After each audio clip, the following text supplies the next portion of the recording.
Hi అండి. ఈరోజు మా లంచ్ వచ్చేసి చుక్కకూర పచ్చడి అనమాట. చుక్కాకు పచ్చడి, తర్వాత రసం అనమాట.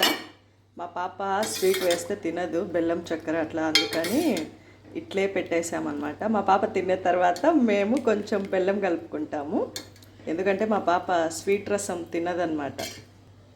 తర్వాత వచ్చేసి వైట్ రైస్. తర్వాత సింక్ నిండా గిన్నెలు ఉన్నాయి, ఇవైతే ఇప్పుడు కడగాలన్నమాట. కడిగిన తర్వాత చూపిస్తా. అమ్మయ్య, చూసారు కదా, గిన్నెలు అయితే అన్నీ కడిగేసాను అనమాట. పొద్దున ఈరోజు మా పిల్లలకి బంద్ అని చెప్పేసి స్కూలు హాలిడే ఇచ్చారనమాట. అందుకని చెప్పి ఒక హాఫ్ అన్ అవర్ లేట్గా లేసినందువల్ల ఈరోజు అంతా లేట్గానే పనులన్నీ అయిపోయాయి అనమాట. అమ్మయ్య, మొత్తానికైతే ఈ గిన్నెలన్నీ కడిగేశాను, పని అయిపోయిందనమాట.